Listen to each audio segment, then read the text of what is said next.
사무엘하 17장 1절부터 10절까지 이야기는요, 보통 이렇습니다. 아히도벨이라는 제갈공명과 같은 뛰어난 이 모사, 계략가죠. 그 사람이 다윗의 참모였는데 갑자기 마음을 변심하여서 이 아들, 반역하는 다윗의 아들 압살롬의 편에 붙습니다.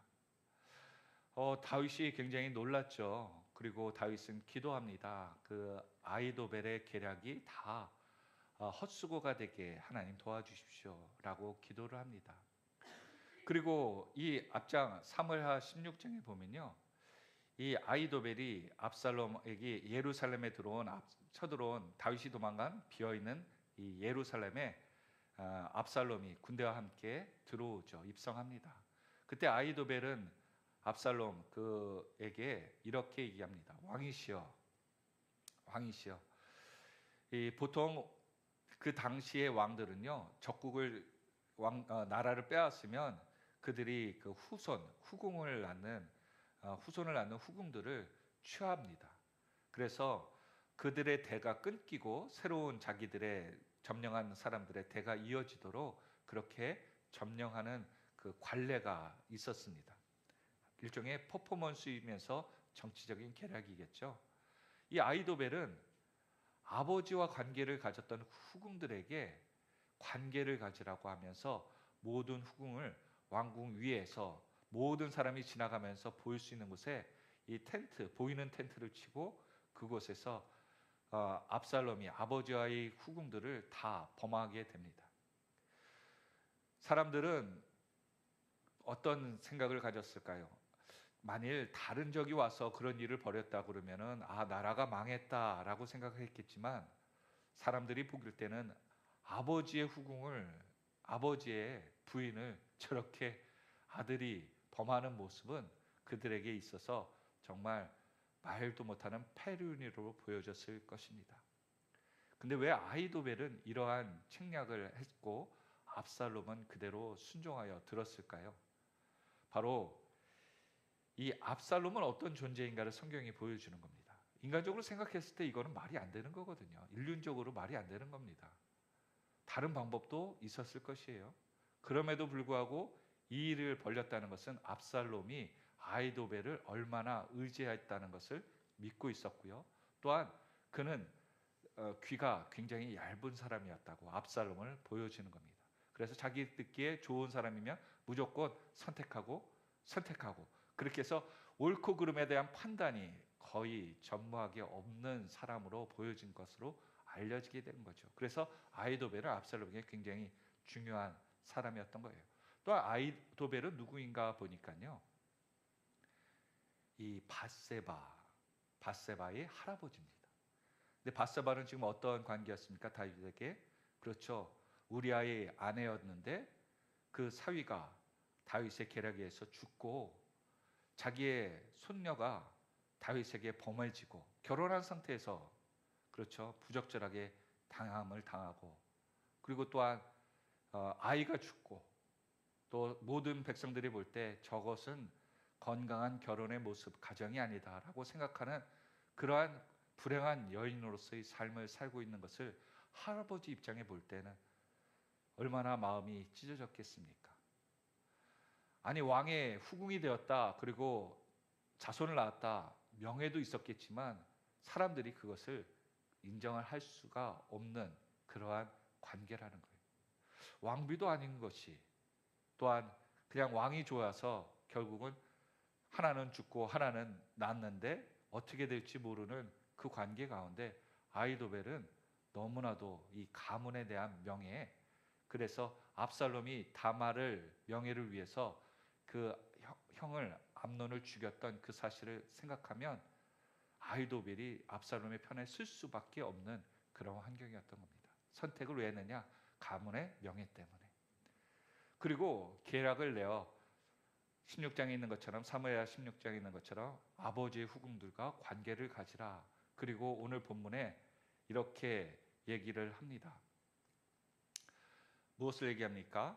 아히도벨이 압살롬에게 이르되 나에게 12,000명의 사람을 정예를 주어라. 그러면 내가 오늘 밤에 바로 다윗들을 추적하겠다. 그리고 2절에 보니까 뭐라고 얘기합니까? 다윗은 지금 도망가느라고 제대로 진열을 갖추지 않고 정신없이 도망갔으니까. 그렇죠. 우리가 불이 나면은 막 정신없이 도망가지 뭐 이것저것 옷이라도 제대로 챙겨 입습니까? 정신없이 도망가잖아요. 지금 다윗은 도망가다가 힘 빠져서 지금 기습하면 백전백승할 거다. 그런데 모든 백성을 죽이는 게 아니라 도망갈 것이고, 여기 누구만 죽인다고요? 다윗 왕만 죽이면 이 전쟁은 승리하고, 또한 3절에 보니까 모든 사람들이 왕께 돌아와서 왕이 명예를 얻고 이 백성의 것들은 다 평안이 될 것이다 라고 얘기합니다. 그때 그 말을 들었던 사람들은 어떻게 한다고요? 같이 한번 읽어볼까요? 압살롬과 이스라엘 장로들이 다 그 말을 옳게 여기더라. 옳게 여기더라. 그렇습니다. 세상의 지혜가요, 이렇게 보기에는 너무나도 간단해요. 12,000명 뒤쫓아가서 피곤한 사람들, 모압지들 쳐들어가서 다윗 왕을 죽이면 모든 게임은 끝. 전쟁은 압살롬에게 무조건 승리이다. 너무나도 심플하고 또한 너무나도 이기기 쉬운 백전의 계략을 딱 냅니다. 이것을 누가 이길 수 있어요? 그런데 아무도 이길 수 없는데 다윗은 기도로 이기더라고요. 여러분, 세상에 이기는 방법은요, 상대왕과 싸울 때 이기는 방법은 그보다 내가 힘이 더 크고 무력이 있으면 이길 수 있습니다. 또 어떻게 이길 수 있어요? 상대방이 강한 사람이 배가 아파 싸우려고 하는데 배가 아파 싸우려고 하는데 갑자기 집에 일이 생겨갖고 오늘 못 싸우겠다, 나 집에 지금 일이 생겨갖고 가야 돼, 집에 가스불 켜놔가지고 그거 끌어가야 돼, 이러면은 싸움이 되지 않고 그냥 끝나는 거 아니겠습니까? 그렇죠. 내가 그를 무조건 힘으로 이기지 않더라도 그가 사정이 있고 그의 힘과 또한 계략들이 그냥 어떤 것에 대해서 무시돼서 좌절되면, 무주공산이 돼버리면 그냥 이기는 겁니다. 하나님께서 구약과 신약에 싸우는 많은 방법들을 얘기했을 때 적이 수많은 적들이, 모래알과 같은 수많은 적들이 쳐들어왔을 때 하나님의 천군 천사들이 가서 그들을 이긴 적도 있어요. 또한 어떤 때는요, 그들이 왔는데 백성들은 아무것도 몰라서 성에서 벌벌벌 떨고 있을 때 하나님의 천군 천사들이 그들에게 순식간에 자중질환을 일으켜서 서로가 적인 줄 알고 안개가 뿌옇게 껴있으니까 소리 나니까 적인가 보다 하면서 서로 찌르다가 서로 쓰러지는 경우도 있습니다.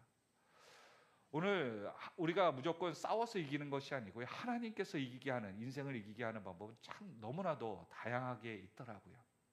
오늘 이러한 관계 가운데 아히도벨의 계략을 따르면 지금 빨리 오케이 하면 무조건 다윗은 죽는 겁니다. 죽을 수밖에 없는 인생이에요. 아까 16장 마지막에 보니까 이스라엘 사람들이 뭐예요? 한 곳에 요단강 부근에 가서 쉬니라, 쉬고 있어요 지금. 그렇죠. 도망가다가 지쳐가지고 남자 여자 다 아이들 할 것 없이 도망가서 지금 강 부근에서 쉬고 있습니다. 적만 쳐들어오면 그냥 몰살 당하는 거예요. 다윗이 지금 막을 수 없는 상황이었어요. 그런데 이 계략을 어떻게 이길 수 있습니까? 갑자기 이러한 사건이 터집니다. 5절 같이 읽어볼까요? 시작. 압살롬이 이르되 아렉 사람 후세도 부르라, 우리가 이제 그의 말도 듣자 하니라. 여러분 재밌죠? 지금 좋은 계략이 나서 아히도벨이라는 참모를 불러왔는데 그 말을 따라서 가면 되는데 그 말을 무시하고 다른 사람 말도 듣자라고 얘기해요. 왜냐하면 그 후세는 다윗의 친구고 다윗에 대해서 잘 알고 있다라고 지금 이야기하고 있다는 것이죠. 그래서 후세가 압살롬에게 뭐라고 얘기합니까? 아히도벨의 계략 좋습니다. 그러나 여태까지 후궁을 취하거나 여러 가지 계략들 다 좋아요. 예루살렘에 올라온 계략도 좋습니다. 그런데 이번만은 조금 계략을 한 번 더 왕이시여 생각해 보십시오 라고 하면서 후세는 그 아히도벨의 계략에 대해서 의심하게 압살롬에게 얘기합니다. 그리고 7절 후세가 압살롬에게 이르되 이번에는 아히도벨이 베푼 계략이 좋지 아니하이다. 이번에는 이란 단어를 쓰면서 의심의 병을 탁 넣어줘요. 여러분 어떤 일을 할 때는 자꾸 의심이 들면요, 어떤 이 사람과 일을 할 때도 그 사람이 조금 좀 불성실해, 라고 얘기를 들으면 일하다가도 그 사람에게 마음이 안 갑니다.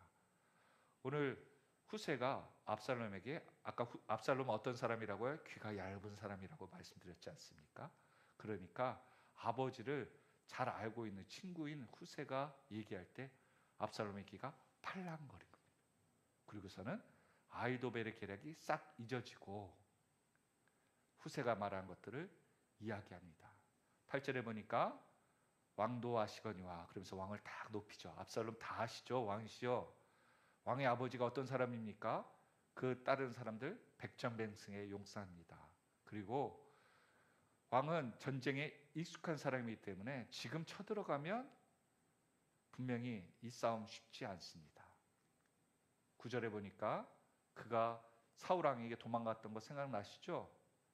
그들 숨는 거는 타이의 추정을 불허합니다.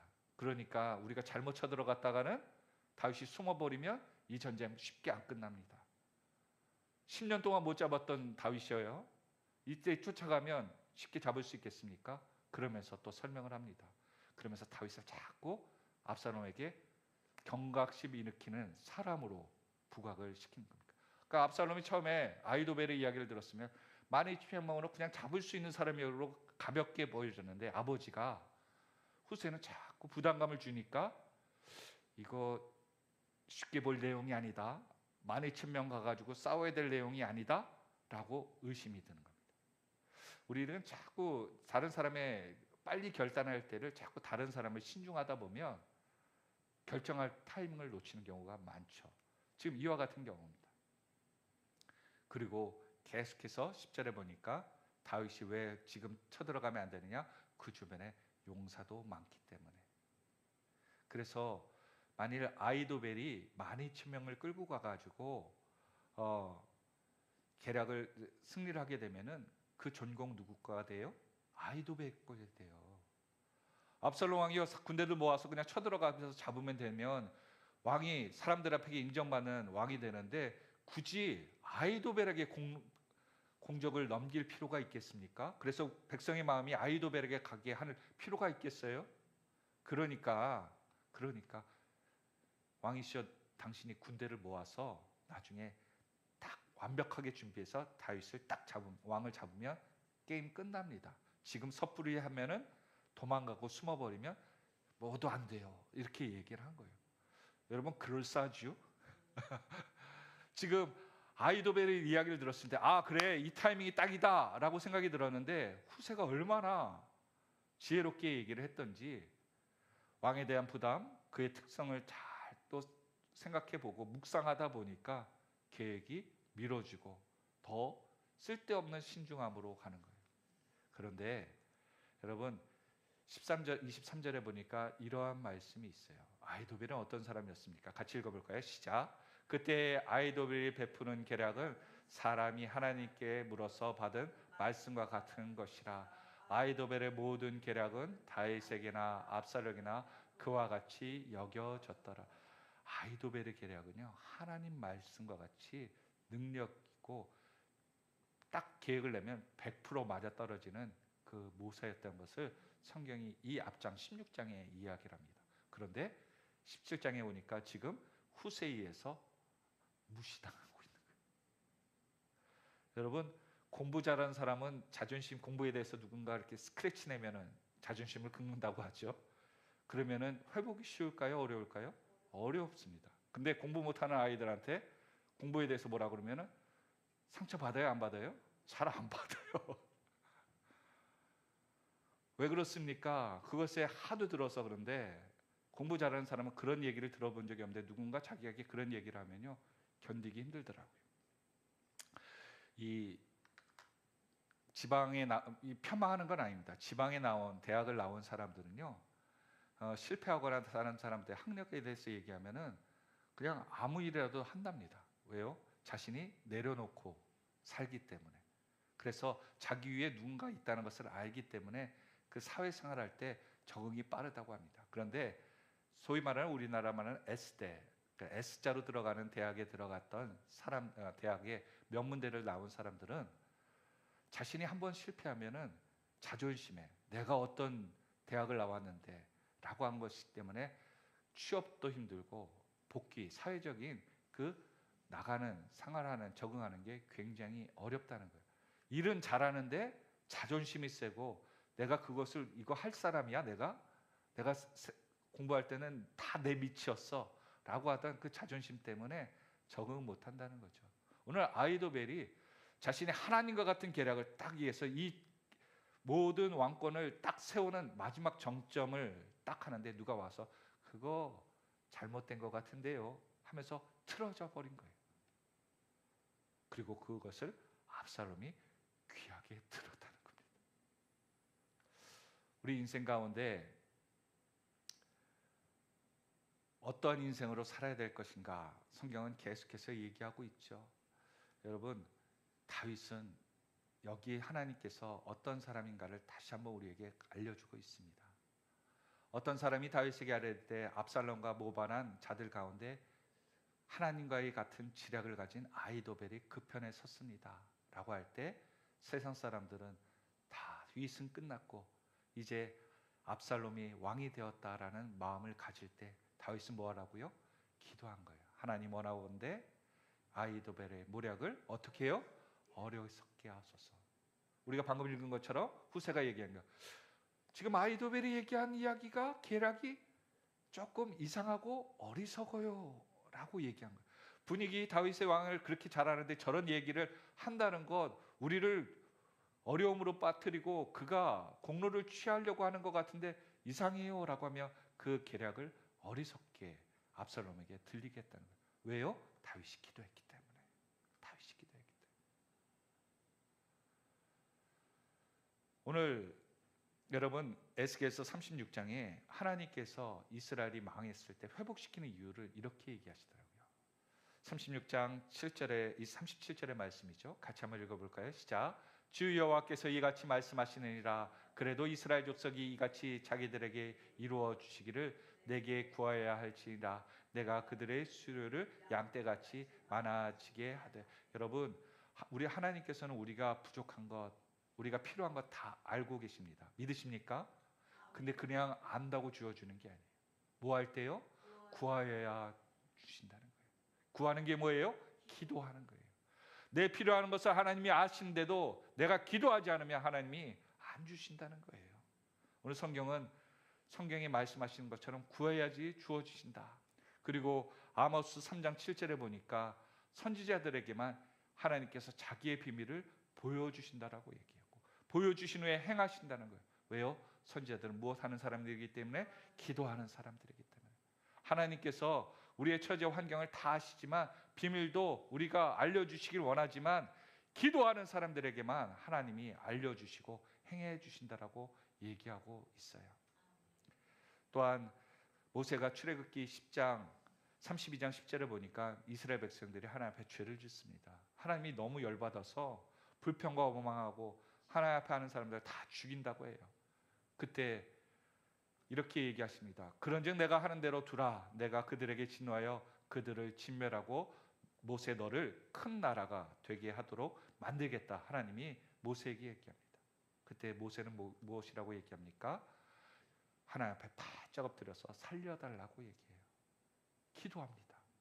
그럴 때 하나님께서 뭐라고 얘기하십니까? 14절 여호와께서 뜰을 도시키사 말씀하신 화를 그 백성에게 내리지 아니하시니라. 하나님이 멸망시킬 수 있는데 하나님은 기다리신 거예요. 기도하는 모세를 하나님이 기다리신 겁니다. 기도하니까 하나님께서 뜻을 돌이키시고요 멸망시키지 않으시더라고요. 오늘 저와 여러분 기도하면 우리가 하나님에 대한 깨달음이 많아지고요 하나님에 대한 것들을 알아가면 알아갈수록 어떤 사람이 될까요? 기도하는 사람이 되는 거예요. 다윗은 그것을 알았던 것입니다. 자신이 많은 인생을 돌아다니고 경험해 보니까 기도만큼 더 좋은 게 없고 기도밖에 답이 없다는 것을 알았어요. 그래서 오늘 세 가지 간단하게 보려고 합니다. 다윗은 우리에게 어떤 교훈을 주는가? 첫 번째, 기도하면 다시 한번 기도하면 이깁니다. 기도하면 이기는 인생을 살게 하여 주시는 거죠.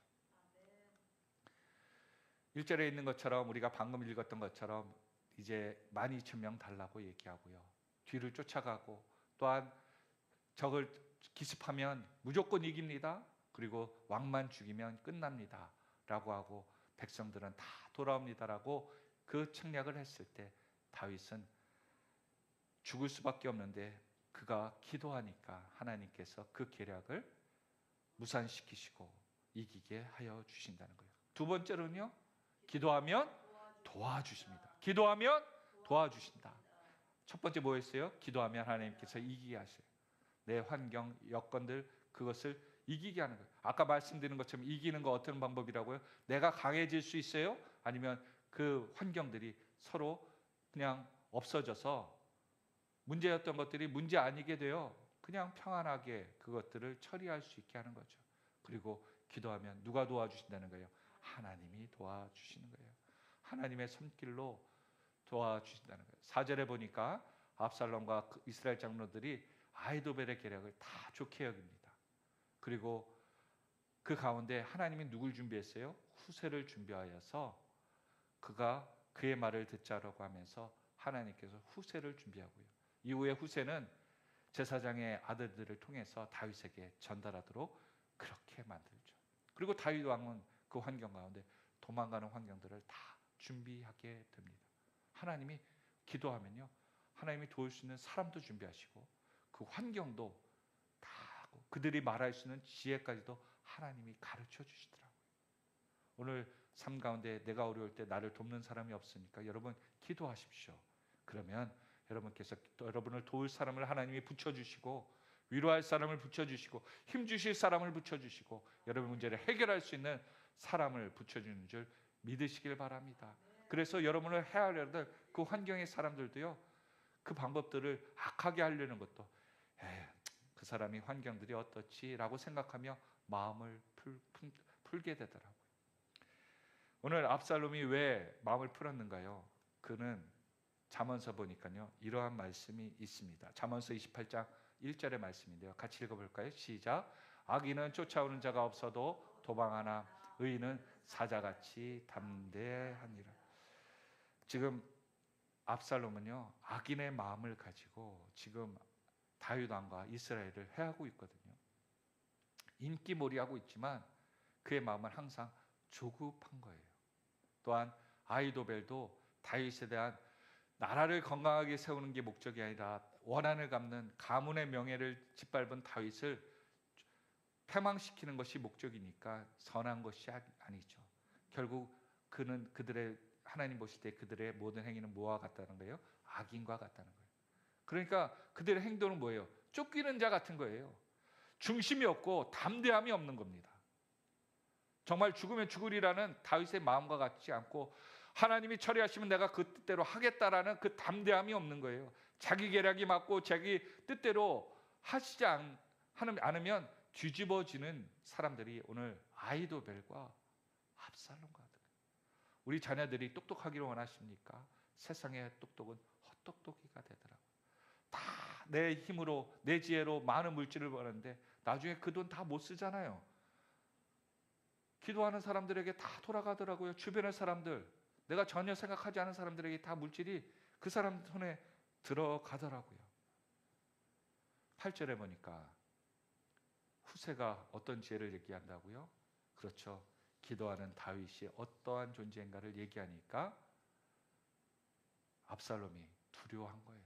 악인의 마음처럼 저 왕을 함부로 해서는 안 되겠다라고 하는 그 마음이 생긴 것입니다. 잠언서에서 이 말씀을 하시죠. 잠언서 16장 1절에 마음의 경영은 사람에게 있어도 그것을 이루는 것은 하나님께서 이루신다. 아히도벨이 아무리 계략이 있어도 하나님이 막으시면 그것은 헛된 것이 된다. 우리 자녀들에게도 우리가 자녀들이 기도하지 않는 자녀들의 계획, 인생의 계획은 헛된 것이 될 수밖에 없고요. 그 계획으로 말미암아 자신이 덫에 걸릴 경우가 너무나도 많다고 얘기하는 거예요. 그래서 우리는 하나님 말씀 듣는데 집중해야 되는 것, 그것이 축복이기 때문입니다. 그래서 성경은 얘기합니다. 세상의 자녀들에게 불의의 무기로 죄에게 자신을 내어주지 말고 너희 자신을 죽은 자 가운데서 다시 살아나신 자 하나님의 지혜를 통해서 너희 자신을 하나님께 드리라고 얘기하고 있습니다. 무슨 말입니까? 세상의 지혜로 사는 사람은 세상의 무기로 쓰이다가 버림받는다. 그러나 하나님의 의를 무기로 사는 사람들은 하나님께서 그의 인생을 존귀하게 하여 주신다. 그 시작이 기도라는 거예요. 결국 자기의 지혜를 믿고 살던 그 하나님의 지혜와 같은 아히도벨의 결말은 어땠습니까? 23절에 17장 이 장이에요. 23절에 같이 한번 읽어볼까요? 시작. 아히도벨이 자기의 계략이 시행되지 못함을 보고 나귀의 안장을 지우고 일어나 고향으로 돌아가 자기 집에 이르러 집을 정리하고 스스로 목매어 죽으니라. 그의 조상의 묘에 장사되니라. 아히도벨은 자기의 계략이 잘못됐다는 것을 아는 순간 무엇을 해야겠다? 자살밖에 답이 없다라고 생각합니다. 너무 똑똑해도 세상에 하나님 없이 똑똑하니까 자기의 결말이 어떤지도 알더라고요. 여러분, 이 모습을 보면 누가 생각나요? 가룟 유다가 생각나지 않아요? 예수님에게 이렇게 하면 예수님께서 이렇게 하실 것이다. 자기의 계획대로. 여러분, 아히도벨이 똑똑한 것처럼 가룟 유다도 제자 12명 중에 제일 똑똑해서 제자들의 모든 사람들의 돈 관리를, 회계를 했던 거예요. 여러분, 교회에서도 똑똑한 분들한테 교회 회계를 맡기지 않습니까? 마찬가지로 가룟 유다도 똑똑했고 그의 모든 계획들이 있었습니다. 그런데 그 뜻대로 되지 않으니까 결론은 목매달아 죽는 것밖에 없어요. 여기도 아히도벨도 스스로 목매어 죽으니라. 어쩌면 이렇게 자기 머리 믿고 사는 세상의 계략으로 사는 인생의 결말은 똑같을까요? 오늘 저와 여러분, 우리가 나이가 먹어가면 먹어갈수록 우리의 경험의 지혜로 사는 것은요, 자기가 스스로 죽어가는 결말에, 멸망하는 결망에 이를 수밖에 없습니다. 우리는 나이가 먹어가면 먹어갈수록 육의 사람은 후패하나 속사람 기도하는 것들이 더 강해져서 하나님의 은혜로 지혜로 사는 저와 여러분이 다 되시기를 예수 그리스도의 이름으로 축원드립니다. 마지막 세 번째예요. 같이 한번 읽어보겠습니다. 시작. 기도하면 하나님의 은혜를 구하게 됩니다. 부끄러움과 수치보다 하나님의 은혜를 구하게 되더라고요. 기도했더니 다윗은요, 도망가는 가운데 시므이라는 사람이 와서 그 기드론 골짜기에서 계속 다윗을 향해서 돌을 던지고 욕을, 저주를 퍼붓습니다. 여러분, 이 기드론 골짜기 이 지역이 어느 쪽인지 아십니까? 다윗이 왕이 될 때요, 뭐라고 얘기하냐면 사울의 딸 미가를 나에게 데려와라 그러면서 사울의 딸이 결혼을 다른 사람과 했거든요. 근데 강제 이혼을 시키고 다윗이 내가 처번에 결혼해서 사울에게 갑을 주고 결혼한 그 여인이다라면서 행복하게 살던 가정을 깨서 데리고 옵니다. 그렇게 억지로 헤어진 그 남편이 울며 끝까지 왔던 골짜기가 바로 기드론 골짜기예요. 그러니까 그 지역에 있던 사람들은 다윗이 어떻게 행했던 것들을 알고 있죠. 그 가문에 수치를 주고 슬픔을 줬던 곳에서 다윗이 시므이에서 저주와 폭력과 또한 부끄러움을 오히려 자신이 다 당하는 장소가 됩니다. 근데 다윗이 어떻게 해요? 그곳에서 기도로 놔둬라. 하나님께서 시키는 것이니까. 그러면서 하나님의 뜻으로 기도하면서 이해하더라고요. 왜 그럴까요? 방금 우리가 세 번째 읽은 것처럼 기도하는 사람은요, 내 부끄러움, 수치보다 하나님께서 이 환경 가운데 은혜 베풀어 주시길 원합니다. 구하기 때문입니다. 기도하면 내 문제가 풀리는 게 목적이 아니고요, 하나님의 뜻이 이루어 주십시오. 내가 이 일 때문에 부끄러움과 손해를 당하더라도. 그게 다윗의 믿음이고요, 예수님께서 골고다 언덕에서 수치를 당하신 이후에 믿음의 사람들은 기도한다고 모든 것이 풀리는 것이 아니고요, 어려움이 있더라도 하나님이 주시는 은혜를 간구하며 이기는 사람들입니다. 견디는 사람들이에요. 오늘 저와 여러분 그러한 모든 분들이 되어서 기도하면요, 세상에 뛰어난 아이도벨, 세상에 힘이 있고 또한 능력이 있고 존경받는 그 사람들조차도 기도하는 사람을 이길 수 없습니다. 그의 삶은 이기는 삶을 하나님 만들어 주시고 피할 길을 만들어 주시고 돕는 사람을 붙여 주시고 하나님이 은혜를 베풀어 주시기 때문에 그 축복의 주인공 여러분이 되셔서 여러분 세상의 능력을 위해서 사는 인생이 아니라 기도하여 하나님이 도와주는 축복의 인생이 다 되시기를 예수 그리스도의 이름으로 축원드립니다. 기도하겠습니다.